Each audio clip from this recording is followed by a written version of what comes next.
Hello everyone, welcome back to my YouTube channel study in Bengali. তো তোমাদের WBCS এর preliminary এক্সামকে target করে আমাদের জিকের ওপরে যে মক টেস্টগুলো আয়োজন করা হচ্ছিল, আজকে তার মক টেস্ট নাম্বার 18। তাহলে চলো শুরু করি। দেখো, আজকের প্রথম প্রশ্নই ইকোনমিক্স থেকে রেখেছি যে ভারতের রিজার্ভ ব্যাঙ্ক বা আরবিআই যখন ক্যাশ রিজার্ভ রেশিও, যেটাকে CRR বলে, বৃদ্ধি করে তখন বাজারে অর্থের যোগানের ওপরে কী প্রভাব পড়ে? অর্থের যোগান বৃদ্ধি পায়, অর্থের যোগান হ্রাস পায়, কোনো প্রভাব পড়ে না, প্রথমে বৃদ্ধি পায় এবং পরে হ্রাস পায়। তো সঠিক অ্যান্সার কী হবে? এটার সঠিক অ্যান্সার কিন্তু হচ্ছে অর্থের যোগান হ্রাস পায়।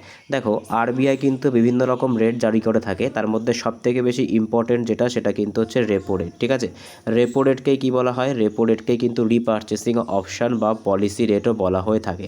এই রেপো রেট কিন্তু প্রত্যেক 2 মাস অন্তর অন্তর এর ওপরে একটা স্পেশাল কমিটি গঠন করা আছে। ঠিক আছে, সেটাকে উর্জিত প্যাটেল কমিটিও বলা হয়ে থাকে। তো সেটা কিন্তু প্রত্যেক 2 মাস অন্তর অন্তর এটাকে বাড়ানো বা কমানো বা একই রাখার কাজটা করে থাকে। পরবর্তী প্রশ্ন দেখব কি বলেছে। দেখো, আজকে 2 নম্বর প্রশ্ন, যে বিখ্যাত মীনাক্ষী আম্মান মন্দিরটি ভারতের কোন রাজ্যে অবস্থিত? তো দেখো, এই মন্দির রিলেটেড এটাকে তোমরা স্ট্যাটিক জিকের ক্যাটাগরিতে ফেলতে পারো। তো এই মন্দির রিলেটেড বা স্থাপত্যকলার নিদর্শন সংক্রান্ত কিন্তু প্রশ্ন WBCS এর পরীক্ষায় বা PSCর পরীক্ষায় কিন্তু আসতে দেখা গেছে। তো বিখ্যাত মীনাক্ষী আম্মান যে মন্দিরটি আছে সেটি ভারতের কোন রাজ্যে অবস্থিত? তো সঠিক অ্যান্সার কিন্তু হচ্ছে তামিলনাড়ুতে কিন্তু এটা অবস্থিত। ঠিক আছে, কেরালায় কিন্তু একটা বিখ্যাত মন্দির আছে, সেটা কি? সেটা কিন্তু হচ্ছে শবরীমালা মন্দির। ঠিক আছে, শবরীমালা মন্দির। পরবর্তী প্রশ্ন দেখব কি বলেছে আজকে 3 নম্বর প্রশ্ন, যে কুরিয়ার সার্ভিস বা তথ্য প্রদান ব্যবস্থার উন্নতিতে আলোর কোন ধর্মকে ব্যবহার করে অপটিক্যাল ফাইবার কাজ করে? তো এটা তো তোমাদের রিপিটেড কোশ্চেন, আশা করি সকলেই পারবে। তো এটা সঠিক অ্যান্সার কী হবে? সঠিক অ্যান্সার কিন্তু হচ্ছে আলোর অভ্যন্তরীণ পূর্ণ প্রতিফলন। ঠিক আছে, আলোর অভ্যন্তরীণ পূর্ণ প্রতিফলন কিন্তু আমাদের সঠিক অ্যান্সার হয়ে যাবে। এই আলোর অভ্যন্তরীণ পূর্ণ প্রতিফলনকে কাজে লাগিয়ে কিন্তু মরীচিকার যে ঘটনাটা হয়ে থাকে, ন্যাচারাল যে ব্যাপারটা হয়ে থাকে, সেটা কিন্তু এই টোটাল ইন্টারনাল রিফ্লেকশন থেকে কিন্তু এটা হয়ে থাকে। আলো যখন ঘন মাধ্যম থেকে লঘু মাধ্যমে প্রবেশ করে তখনই কিন্তু এটা সম্ভব হয়ে থাকে। ঠিক আছে, আরও কিছু কিছু এর প্রয়োজনীয় জিনিস আছে, কিন্তু সবথেকে বেশি যেটা ইম্পর্টেন্ট, সেটা আলোকে কিন্তু ঘন মাধ্যম থেকে লঘু মাধ্যমে প্রবেশ করতে হয়। পরবর্তী প্রশ্ন দেখব কি বলেছে। দেখো, আজকে 4 নম্বর প্রশ্ন, যে দিল্লির সিংহাসনে বসার আগে গিয়াসউদ্দিন বলবন কোন সুলতানের প্রধানমন্ত্রী বা উজির হিসেবে কাজ করতেন? দেখো, যে গিয়াসউদ্দিন বলবন ছিল, এই গিয়াসউদ্দিন বলবন কিন্তু যে নাসির উদ্দিন মামুদ শাহ ছিল, এই নাসির উদ্দিন মামুদ শাহের আন্ডারের প্রধানমন্ত্রী হিসেবে কাজ করত এবং গিয়াসউদ্দিনের মেয়ের সাথে কিন্তু এই যে নাসির উদ্দিন মামুদের বিয়ে হয়েছিল। ঠিক আছে, এক কথায় আমরা বলতে পারি নাসির উদ্দিন মামুদের শ্বশুর কিন্তু ছিল গিয়াসউদ্দিন, যাকে কিন্তু পরবর্তীকালে সম্রাট করা হয়েছিল। আর গিয়াসউদ্দিন কিন্তু যে 40 দল যে ছিল, আমাদের যে দিল্লি সুলতানের আমলে যে 40 দল ছিল, যেটা কিন্তু ইলতুৎমিশ দ্বারা প্রতিষ্ঠা করা হয়েছিল, সেটাকে কিন্তু সম্পূর্ণ ভেঙে দিয়েছিল। পরবর্তী প্রশ্ন দেখব কি বলেছে। দেখো, আজকের 5 নম্বর প্রশ্ন, যে পশ্চিমবঙ্গের কোলফিল্ড বা কয়লাখনি অঞ্চলগুলি মূলত কোন যুগের শিলাস্তরে গঠিত হয়েছে? কাডাপ্পা সিস্টেম, তারপরে কি বলেছে ধারওয়াড় সিস্টেম, গন্ডোয়ানা সিস্টেম নাকি টার্সিয়ারি সিস্টেম? তো সঠিক অ্যান্সার কী হবে? সঠিক অ্যান্সার কিন্তু হচ্ছে গন্ডোয়ানা সিস্টেম। আর ভারতের কিন্তু সবথেকে ভালো যে কোলফিল্ড, সেটা কিন্তু দামোদর ভ্যালি উপত্যকাতে কিন্তু সবথেকে ভালো রকম টাইপের কয়লা কিন্তু পাওয়া যায়। পরবর্তী প্রশ্ন দেখব কি বলেছে। দেখো, আজকে 6 নম্বর প্রশ্ন, যে সংসদীয় ব্যবস্থায় 0 আওয়ার বলতে ঠিক কোন সময়টাকে বোঝানো হয়? প্রশ্নোত্তর পর্বের ঠিক আগের 1 ঘন্টা, প্রশ্নোত্তর পর্ব শেষ হওয়ার ঠিক পরের সময়কাল, লোকসভার অধিবেশনের প্রথম 1 ঘন্টা নাকি বাজেট পেশ করার ঠিক আগের সময়? তো সঠিক অ্যান্সার কী হবে? সঠিক অ্যান্সার কিন্তু হচ্ছে প্রশ্নোত্তর পর্ব শেষ হওয়ার ঠিক পরের সময়কালটা। ঠিক আছে, অর্থাৎ যখন কোশ্চেনিং আওয়ারটা চলে, ঠিক আছে, কোশ্চেনিং আওয়ার কিন্তু চলে 11টা থেকে 12টা পর্যন্ত। তারপরে কিন্তু এই যে 0 আওয়ার, এই 0 আওয়ার কিন্তু শুরু হয়, এটা কিন্তু পরবর্তীকালে 12টা থেকে চলে। আর এর জন্য কিন্তু কোনো রকম নোটিশ স্পিকারকে দিতে হয় না, আর এই সময় কিন্তু যে কোনো বিষয়ের উপরে আলোচনা করা যায়। পরবর্তী প্রশ্ন দেখব কি বলেছে। দেখো, আজকে 7 নম্বর প্রশ্ন, যে 19 শতকের বিখ্যাত কুকা যে মুভমেন্ট, সেটা ভারতের কোন রাষ্ট্রের সাথে সম্পর্কযুক্ত ছিল? বাংলা, মহারাষ্ট্র, পাঞ্জাব নাকি বিহার? তো সঠিক অ্যান্সার কী হবে? সঠিক অ্যান্সার কিন্তু হচ্ছে পাঞ্জাবের সঙ্গে কিন্তু এটা রিলেটেড ছিল। ঠিক আছে, পাঞ্জাবের সাথে কিন্তু এটা রিলেটেড ছিল। দেখো, আরেকটা কিন্তু আছে কুকি। ঠিক আছে, কুকি যে আন্দোলন, সেটা কিন্তু মণিপুরের সাথে ছিল, আর কুকা যেটা, সেটা কিন্তু পাঞ্জাবের সাথে ছিল। এটা কিন্তু গোলায়, এটা মনে রাখবে। পরবর্তী প্রশ্ন দেখব কি বলেছে। দেখো, আজকের 8 নম্বর প্রশ্ন, যে ভারী জল বা হেভি ওয়াটার পারমাণবিক চুল্লিতে কি হিসেবে ব্যবহৃত হয়, জ্বালানি হিসেবে, মডারেটর হিসেবে, নিয়ন্ত্রক তন্ত্র হিসেবে, নাকি শীতলকারক হিসেবে? তো সঠিক অ্যান্সার কী হবে? সঠিক অ্যান্সার কিন্তু হচ্ছে মডারেটর বা নিয়ন্ত্রক। ঠিক আছে, মডারেটর আমরা বলতে পারি, সেটা কিন্তু যে বিক্রিয়ার যে গতি সেটাকে কি করে, সেটাকে কিন্তু মডারেট বা মাঝারি প্রকৃতির করে রাখে। এর জন্যই কিন্তু এই D2O বা ভারী জল ব্যবহার করা হয়ে থাকে। পরবর্তী প্রশ্ন দেখব কি বলেছে, দেখো আজকে 9 নম্বর প্রশ্ন, যে ভারতের কোন রাজ্যে বিখ্যাত নামদাফা জাতীয় উদ্যান আছে? তো এই ন্যাশনাল পার্ক রিলেটেড কোশ্চেন কিন্তু তোমাদের পিএসসি খুবই জিজ্ঞাসা করে থাকে। পিএসসির ওয়ান অফ দ্য ফেভারিট টপিক্সের মধ্যে কিন্তু এটা পড়ে, এই ন্যাশনাল পার্ক। তো এই যে নামদাফা যে জাতীয় উদ্যান আছে এটা কোথায় অবস্থিত? নামদাফা জাতীয় উদ্যান কিন্তু অরুণাচল প্রদেশে অবস্থিত। ঠিক আছে, মণিপুরে কিন্তু একটা আছে, সেটা কি? সেটা কিন্তু যে লোকটাক লেকের ওপরে অবস্থিত, সেটার নাম কি? সেটার নাম কিন্তু হচ্ছে কেইবুল লামজাও। ঠিক আছে, সেটার নাম কি? সেটার নাম কিন্তু হচ্ছে কেইবুল লামজাও। এবার দেখো নাগাল্যান্ডে কিন্তু একটা খুব বিখ্যাত ফেস্টিভ্যাল হয়, সেটা কি? সেটা কিন্তু হচ্ছে হর্নবিল ফেস্টিভ্যাল। আসামে কি কি আছে দেখো, আসামে কিন্তু মানস, কাজিরাঙা, ঠিক আছে, তারপরে হচ্ছে দিহাং পাটকাই প্রভৃতি কিন্তু ন্যাশনাল পার্ক আছে। পরবর্তী প্রশ্ন দেখব কি বলেছে আজকে 10 নম্বর প্রশ্ন, যে ভারতের সংবিধানের কোন অংশে পঞ্চায়েত ব্যবস্থার বিস্তারিত রূপরেখার কথা আছে? তো দেখো পঞ্চায়েত ব্যবস্থার কথা কিন্তু পার্ট নাম্বার যে 9, ঠিক আছে, পার্ট নাম্বার যে 9 এখানে কিন্তু পঞ্চায়েতি রাজের কথা বলা হয়েছে। ঠিক আছে, পার্ট নাম্বার 9তে। পার্ট নাম্বার 4-এ কি বলা হয়েছে? এখানে কিন্তু ডিপিএসপির কথা উল্লেখ করা আছে। পার্ট নাম্বার 9-এতে কি আছে দেখো, পার্ট নাম্বার 9-এতে কিন্তু যে মিউনিসিপ্যালিটি, সেই মিউনিসিপ্যালিটির কথা বলা হয়েছে। পরবর্তী প্রশ্ন দেখব কি বলেছে আজকের 11তম প্রশ্ন, যে কোনো তলের ওপর বায়ুর চাপ পরিমাপ করতে গেলে ফর্টিস ব্যারোমিটারে কোন ধাতুটি ব্যবহার করা হয়? এক কথায় বলতে চেয়েছে যে ব্যারোমিটার থাকে, সেই ব্যারোমিটারে কোন ধাতু ব্যবহার করা হয়ে থাকে। তো তরল ধাতু কোনটা? তো তরল ধাতু কিন্তু হচ্ছে পারদ, সেই কারণের জন্য কিন্তু ফর্টিস যে ব্যারোমিটার থাকে সেখানে কিন্তু পারদ ব্যবহার করা হয়ে থাকে। পরবর্তী প্রশ্ন দেখব কি বলেছে আজকের 12তম প্রশ্ন, যে বিখ্যাত কানপুর মহাবিদ্রোহ 1857 সালে সিপাহীদের নেতৃত্ব কে দিয়েছিল? তো কানপুর থেকে কে নেতৃত্ব দিয়েছিল? তো সঠিক অ্যান্সার কিন্তু হচ্ছে নানা সাহেব। দেখো এখানে বাহাদুর শাহ জাফর আছে, বাহাদুর শাহ জাফর কোথা থেকে নেতৃত্ব দিয়েছিল? বাহাদুর শাহ জাফর কিন্তু দিল্লি থেকে নেতৃত্ব দিয়েছিল। কুয়ার সিং কোথা থেকে দিয়েছিল? কুয়ার সিং কিন্তু হচ্ছে বিহার থেকে দিয়েছিল। আর বেগম হাজরত মহল কিন্তু লখনৌ থেকে এর নেতৃত্ব দিয়েছিল। পরবর্তী প্রশ্ন দেখব কি বলেছে আজকে 13 নম্বর প্রশ্ন, যে গিফট এজড মার্কেট বলতে অর্থনৈতিক ভাষায় কোন বাজারকে বোঝায়? সোনা এবং রূপোর বাজার, সরকারি সিকিউরিটিজদের বাজার, বহু জাগতিক কোম্পানির শেয়ার বাজার, নাকি কৃষিজাত পণ্যের পাইকারি বাজার? তো সঠিক অ্যান্সার কী হবে? সঠিক অ্যান্সার কিন্তু হচ্ছে সরকারি সিকিউরিটিজের বাজার। দেখো যারা আমার সাথে মক টেস্টগুলো কন্টিনিউ করলে তারা কিন্তু এটা খুব ভালো করে জানো, আমি এখানে প্রত্যেকটা টপিকই কিন্তু রাখার চেষ্টা করি। এখানে আমি history, geography, polity, constitution, science, তারপরে static GK, economics, West Bengal related GK প্রত্যেকটাই কিন্তু রাখার চেষ্টা করি, যেরকমটা কিন্তু তোমাদের পিএসসি তার পরীক্ষায় কোশ্চেন করে থাকে। পরবর্তী প্রশ্ন দেখব কি বলেছে আজকে 14তম প্রশ্ন, যে আলিপুর দুয়ার জেলায় বক্সা দুয়ার গিরিপথটি ভারতের সাথে কোন দেশে সংযোগ রক্ষা করছে? তো এক কথায় কিন্তু বক্সা দুয়ার দিয়ে আমরা কোন দেশে যেতে পারবো? তো সঠিক অ্যান্সার কিন্তু হচ্ছে ভুটানে যেতে পারবো। দেখো দুটো কিন্তু খুব ফেমাস পাস আছে, একটা হচ্ছে নাথুলা আর একটা কি, আর একটা কিন্তু হচ্ছে জেলেপলা। ঠিক আছে, আর একটাও এখানে লিখে দিচ্ছি, সেটা কিন্তু হচ্ছে জজিলা। তো এই তিনটে পাস থেকে কিন্তু ঘুরিয়ে ফিরিয়ে প্রশ্ন করে। নাথুলা আর যে জেলেপলা আছে এটা কিন্তু সিকিমে আছে, আর যেটা জজিলা সেটা কিন্তু শ্রীনগর এবং লেকে কালেক্ট করছে। পরবর্তী প্রশ্ন দেখব কি বলেছে। তো একটুখানি তোমাদের কাছে বলবো যে তোমরা যারা যারা এই ক্লাসগুলো করছো, তোমরা কিন্তু লাস্ট যেহেতু তোমাদের আর 7 দিন মতো পরীক্ষার বাকি আছে, এখন তোমাদের কোন টপিকের ওপরে ভিডিও প্রয়োজন সেটা আমাদেরকে জানাতে পারো। আমি দরকার পড়লে তোমাদের জন্য স্পেশালি সেই রিলেটেড একটা করে ভিডিও বানিয়ে দেব। পরবর্তী প্রশ্ন দেখো কি বলছে, ভারতের উপরাষ্ট্রপতিকে তার পদ থেকে অপসারণ করার প্রস্তাব প্রথম কোথায় উপস্থাপন করতে হয়? দেখো সবার প্রথমে উপরাষ্ট্রপতি সম্পর্কে মনে রাখতে হবে যে উপরাষ্ট্রপতি কোথাকার হেড হয়ে থাকেন? উপরাষ্ট্রপতি কিন্তু যে রাজ্যসভা থাকে সেই রাজ্যসভার কিন্তু চেয়ারম্যান হয়ে থাকেন। ঠিক আছে, রাজ্যসভার চেয়ারম্যান হয়ে থাকেন। এইবার এই রাজ্যসভার চেয়ারম্যান হয়ে থাকেন সেটা কিন্তু আর্টিকেল 64-এ আছে। এই কারণের জন্য এই যে বিলটা আছে সেটা শুধুমাত্র প্রথম কোথায় উপস্থাপন করা যাবে? প্রথম কিন্তু রাজ্যসভাতে উপস্থাপন করা যাবে। পরবর্তী প্রশ্ন দেখব কি বলেছে, দেখো আজকে 17 নম্বর প্রশ্ন, যে থাইরয়েড গ্রন্থির কার্যকারিতা পরীক্ষা বা যেটাকে ক্যান্সার চিকিৎসায় কোন তেজস্ক্রিয় আইসোটোপটি ব্যবহার করা হয়ে থাকে? তো সেক্ষেত্রে কিন্তু আয়োডিন যে 131 আছে এইটাকে কিন্তু ব্যবহার করা হয়ে থাকে। কোবাল্ট 60 এটাও কিন্তু ক্যান্সারের চিকিৎসাতে ব্যবহার করা হয়ে থাকে। আর যে কার্বন 14 আছে এটা দিয়ে কিন্তু কোনো একটা জিনিসের বয়স নির্ধারণ করা বা পুরনো জিনিসের বয়স নির্ধারণের ক্ষেত্রে কিন্তু সাহায্য করে। পরবর্তী প্রশ্ন দেখব কি বলেছে, 17তম প্রশ্ন, যে আকবরের শাসনকালে দহশালা সিস্টেম বা ভূমি রাজস্ব ব্যবস্থা কে প্রবর্তন করেছিল?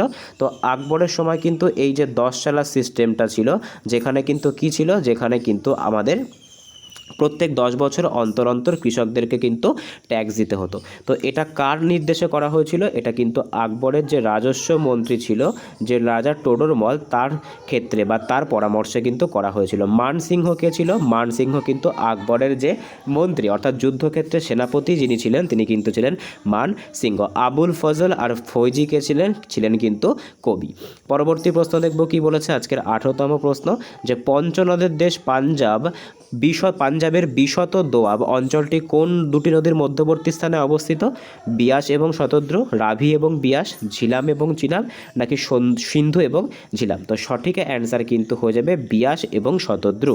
পরবর্তী প্রশ্ন দেখব কি বলেছে, আজকের 19তম প্রশ্ন, যে ভারতের কোনো রাজনৈতিক দলকে জাতীয় দল বা ন্যাশনাল দল হিসেবে স্বীকৃতি দেওয়ার চূড়ান্ত ক্ষমতা কার কাছে আছে? তো কোনো একটা পলিটিক্যাল পার্টিকে অল ইন্ডিয়া ওয়াইজ যে পার্টি বা ন্যাশনাল পলিটিক্যাল পার্টি হিসেবে ঘোষণা করার যে ক্ষমতা, সেটা কিন্তু ভারতের যিনি নির্বাচন কমিশন, সেই নির্বাচন কমিশনের কথাই কিন্তু থাকে।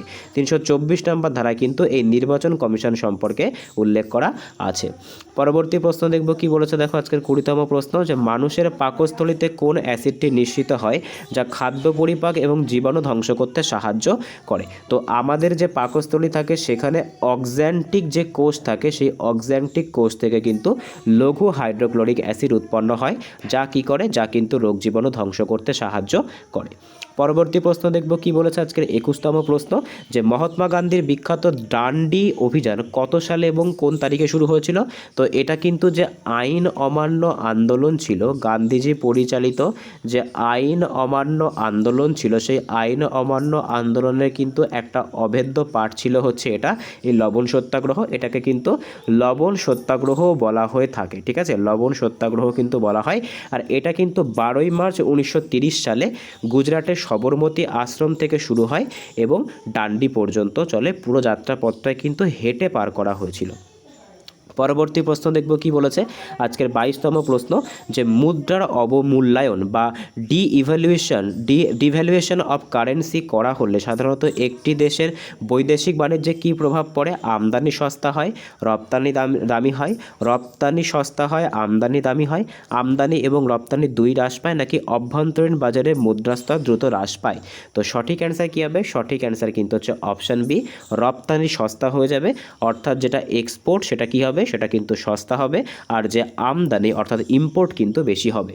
পরবর্তী প্রশ্ন দেখছো কি বলেছে, পশ্চিমবঙ্গের সর্বোচ্চ স্থান সান্দাকফু কোন পর্বতের সর্বোচ্চ শৃঙ্গ? তো আশা করি আমরা প্রত্যেকে জানি সিঙ্গালীলা পর্বতের সর্বোচ্চ শৃঙ্গ কিন্তু হচ্ছে সান্দাকফু, যার উচ্চতা কিন্তু হচ্ছে 3630 মিটার। পরবর্তী প্রশ্ন দেখো কি বলেছে, আজকে 24তম প্রশ্ন, যে উদ্ভিদের ফল পাকাতে সাহায্য করে কোন হরমোনটা? তো এটা কিন্তু একটা গ্যাসীয় হরমোন, যেটা কি করে, যেটা কিন্তু উদ্ভিদের ফল পাকাতে সাহায্য করে। তো সঠিক অ্যান্সার কিন্তু হচ্ছে ইথিলিন। পরবর্তী প্রশ্ন দেখব কি বলেছে, দেখো আজকের 25তম প্রশ্ন, দিল্লির কোন সুলতান আগ্রা শহরটি প্রতিষ্ঠা করেন এবং সেটিকে তার রাজধানী বানান? তো সঠিক অ্যান্সার কী হবে? সঠিক অ্যান্সার কিন্তু হচ্ছে সিকান্দার লোদি, ঠিক আছে, সিকান্দার লোদিকে কিন্তু এই আগ্রা শহরের প্রতিষ্ঠাতা বলা হয়। ইনি কিন্তু লোদি বংশের শাসক ছিল। আর এই যে সিকান্দার লোদির যে রাজধানী, ঠিক আছে, এটা কিন্তু আগ্রাকে রাজধানী কিন্তু সিকান্দার লোদি বানিয়েছিল। পরবর্তী প্রশ্ন দেখব কি বলেছে, আজকে 26তম প্রশ্ন, সংবিধানের কত নম্বর ধারা সংশোধন করার জন্য সংসদের বিশেষ সংখ্যাগরিষ্ঠতা বা অর্ধেক রাজ্যের বিধানসভার সমর্থন প্রয়োজন হয়? 360, 356, 368 নাকি 37A? তো সঠিক অ্যান্সার কিন্তু হচ্ছে 368 নম্বর ধারায় যে সংবিধান সংশোধনের কথা বলা হয়েছে, এখানেই কিন্তু এটা প্রয়োজন হয়ে থাকে, ঠিক আছে, মতামতের কিন্তু প্রয়োজন হয়ে থাকে, 2/3 কিন্তু মতামত প্রয়োজন হয়ে থাকে। আর এই যে ধারাটা মানে এই যে আর্টিকেলটা 368 নম্বর আর্টিকেলটা সংবিধান সংশোধনের যে পদ্ধতি, সেটা কিন্তু আমরা সাউথ আফ্রিকার সংবিধান থেকে গ্রহণ করেছি। পরবর্তী প্রশ্ন দেখব কি বলেছে যে তেজস্ক্রিয়তা বা রেডিও অ্যাক্টিভিটির এসআই একক কি। তো এটা কিন্তু সায়েন্স থেকে একটা কোশ্চেন। তো দেখো বেকারেলটা কি, বেকারেলটা কিন্তু হচ্ছে এসআই একক, ঠিক আছে। আর কুড়িটা কি, কুড়িটা কিন্তু হচ্ছে সিজিএস একক। পরবর্তী প্রশ্ন দেখব কি বলেছে আজকের 28তম প্রশ্ন যে দক্ষিণ ভারতের বিখ্যাত কাঞ্চিপুরমের যে কৈলাসনাথ মন্দিরটি সেটা কোন রাজবংশের আমলে তৈরি হয়েছিল। দেখো এক্ষেত্রে তোমাদেরকে জানতে হবে যে কাঞ্চিপুরম কাদের রাজধানী ছিল, ঠিক আছে। কাঞ্চিপুরম কিন্তু পল্লবদের রাজধানী ছিল। তো স্বাভাবিকভাবে এটা কিন্তু যে পল্লব রাজবংশের সময় তৈরি করা হয়েছিল। পরবর্তী প্রশ্ন দেখব কি বলেছে আজকে 29তম প্রশ্ন যে ভারতের ছোটনাগপুর মালভূমি অঞ্চল থেকে উৎপন্ন হয়ে কোন নদীটি সরাসরি বঙ্গোপসাগরে পতিত হয়েছে। দামোদর, সুবর্ণরেখা, রূপনারায়ণ নাকি কংসাবতী। তো সঠিক অ্যান্সার কিন্তু হচ্ছে সুবর্ণরেখা, যেটা কিন্তু বঙ্গোপসাগরে পড়েছে। পরবর্তী প্রশ্ন দেখব কি বলেছে আজকে 30তম প্রশ্ন ভারতীয় রিজার্ভ ব্যাংকের প্রথম ভারতীয় গভর্নর কে ছিলেন। দেখো যদি ভারতীয় গভর্নর জিজ্ঞাসা করে সেক্ষেত্রে কিন্তু সিডি দেশমুখ সঠিক অ্যান্সার হয়ে যাবে। আর যদি ভারতীয় রিজার্ভ ব্যাংকের প্রথম গভর্নর জিজ্ঞাসা করে সেক্ষেত্রে কিন্তু অসবর্ন স্মিথ হয়ে যাবে। রিজার্ভ ব্যাংক কিন্তু 1935 সালে যে ইয়াং হিল্টন কমিটি, সেই ইয়াং হিল্টন কমিটির সুপারিশে তৈরি হয়েছিল এবং এটা কিন্তু পরবর্তীকালে 1949 সালে জাতীয়করণ করা হয়েছিল। পরবর্তী প্রশ্ন দেখব কি বলেছে দেখো আজকের 31তম প্রশ্ন যে 1906 সালে কলকাতা অধিবেশনে নরমপন্থী এবং চরমপন্থী বিবাদ এড়াতে কাকে জাতীয় কংগ্রেসের সভাপতি করা হয়েছিল। তো 1907 সালে কিন্তু যে দাদাভাই নৌরোজি, সেই দাদাভাই নৌরোজিকে কিন্তু জাতীয় কংগ্রেসের সভাপতি করা হয়েছিল এবং পরবর্তী বছর 1907 সালে কিন্তু কি করা হয় না 1907 সালে কিন্তু কংগ্রেসের ভাঙনে নরমপন্থী এবং চরমপন্থী কিন্তু সম্পূর্ণভাবে আলাদা হয়ে যায়। সেটাই কিন্তু সভাপতিত্ব করেছিল রাসবিহারী ঘোষ। পরবর্তী প্রশ্ন দেখব আজকের 32তম প্রশ্ন মানুষের চোখের উপযোজন বা ফোকাস দৈর্ঘ্য নিয়ন্ত্রণে অক্ষিগোলকের কোন অংশটি ভূমিকা পালন করে। এক কথায় আমাদের যে চোখের লেন্স থাকে সেই চোখের লেন্সটাকে ডিস্টেন্স অনুযায়ী অ্যাডজাস্ট করতে কে সাহায্য করে। তো সঠিক অ্যান্সার কিন্তু হচ্ছে সিলিয়ারি বডি বা সিলিয়ারি পেশি। পরবর্তী প্রশ্ন দেখো কি বলেছে আজকে 33তম প্রশ্ন যে পঞ্চদশ অর্থ কমিশন বা 15th ফিনান্স কমিশনের চেয়ারম্যান কে ছিলেন। ওয়াই.ভি. রেড্ডি, এন.কে. সিং, সি রঙ্গরাজন নাকি অরবিন্দ পানগাডিয়া। তো সঠিক অ্যান্সার কিন্তু হচ্ছে এন.কে. সিং, ঠিক আছে। আর 16 নম্বরের কে 16 নম্বরে কিন্তু হচ্ছে এই অরবিন্দ পানগাডিয়া। পরবর্তী প্রশ্ন দেখব কি বলেছে যে ভারতীয় সংবিধানের কোন মৌলিক অধিকারটি জরুরি অবস্থা বা এমার্জেন্সি চলাকালীনও সম্পূর্ণভাবে ব্যক্তিগত বা সম্পূর্ণভাবে বাতিল বা স্থগিত করা যায় না। তো সেটা কিন্তু হচ্ছে 21 নম্বর ধারা, যেখানে কিন্তু জীবন এবং ব্যক্তিগত স্বাধীনতার কথা উল্লেখ আছে। পরবর্তী প্রশ্ন দেখব কি বলেছে দেখো আজকের 35তম প্রশ্ন যে দাক্ষিণাত্যের বিখ্যাত রেগুর বা কালো মাটি কোন ফসল চাষের জন্য বিখ্যাত। তো কালো মাটি কিন্তু তুলো চাষের জন্য বিখ্যাত। পরবর্তী প্রশ্ন দেখব কি বলেছে বিখ্যাত দিব্যজীবন বা লাইফ ডিভাইন এই যে গ্রন্থটা এটা কার রচনা। তো সঠিক অ্যান্সার কিন্তু হচ্ছে অরবিন্দ ঘোষ। পরবর্তী প্রশ্ন দেখব কি বলেছে 37তম প্রশ্ন রান্নার ননস্টিকে প্রলেপ দেওয়ার জন্য কোন পলিমারটি ব্যবহার করা হয়ে থাকে। তো সঠিক অ্যান্সার কিন্তু হচ্ছে ননস্টিকে টেফলন ব্যবহার করা হয়ে থাকে। আর এর যে হাতলটা থাকে সেই হাতলে কিন্তু একটা থার্মোপ্লাস্টিক ব্যবহার করা হয়ে থাকে, সেটাকে কি বলে, সেটাকে কিন্তু বলে হচ্ছে ব্যাকেলাইট। পরবর্তী প্রশ্ন দেখব কি বলেছে 38তম প্রশ্ন ভারতের কর ব্যবস্থা সংস্কারের জন্য কোন কমিটি। তো দেখো এটাকে কিন্তু তোমরা শর্টকাট হিসেবে মনে রাখতে পারো, কর মানে কি, কর মানে কিন্তু হচ্ছে কেলকর, এইভাবেও কিন্তু এটাকে মনে রাখা যেতে পারে। তো সঠিক অ্যান্সার কিন্তু হচ্ছে কেলকার কমিটি। পরবর্তী প্রশ্ন দেখো কি বলেছে পরবর্তী প্রশ্ন আজকের 39তম প্রশ্ন যে পশ্চিমবঙ্গের কোন জেলার ওপর দিয়ে কর্কটক্রান্তি রেখা যায়নি। তো সঠিক অ্যান্সার কী হবে, এর মধ্যে দিয়ে কিন্তু যে কর্কটক্রান্তি রেখা বীরভূমের মধ্যে দিয়ে যায়নি। পরবর্তী প্রশ্ন তো আজকের লাস্ট প্রশ্ন দেখো এখানে আমি দিয়ে দিয়েছি কোন কোন জায়গার মধ্যে দিয়ে গেছে, পুরুলিয়া, বাঁকুড়া, পূর্ব এবং পশ্চিম মেদিনীপুর এবং নদিয়া জেলার ওপর দিয়ে কিন্তু গেছে।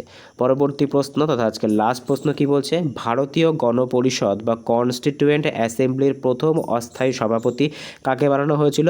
তো সঠিক অ্যান্সার কিন্তু হচ্ছে সচ্চিদানন্দ সিনহা। তো আজকে এই অবধি ছিল। আউট অফ 40 কার কত স্কোর হলো অবশ্যই কিন্তু কমেন্টে জানাবে। আর যেটা ভিডিওর মাঝে তোমাদেরকে বললাম আর মাত্র তোমাদের 7 দিন বাকি আছে পরীক্ষার, তো কার কোন টপিকে একটা স্পেশাল ডেডিকেটেড ভিডিও প্রয়োজন কোন টপিকে সেটা কিন্তু আমাকে কমেন্টে জানাতে পারো। আমি কিন্তু সেই রকমভাবে তোমাদেরকে একটা ক্লাস তোমরা যেগুলোর উপরে বলবে তার উপরে করিয়ে দেবো। তো দেখা হচ্ছে পরের ভিডিওতে, বাই।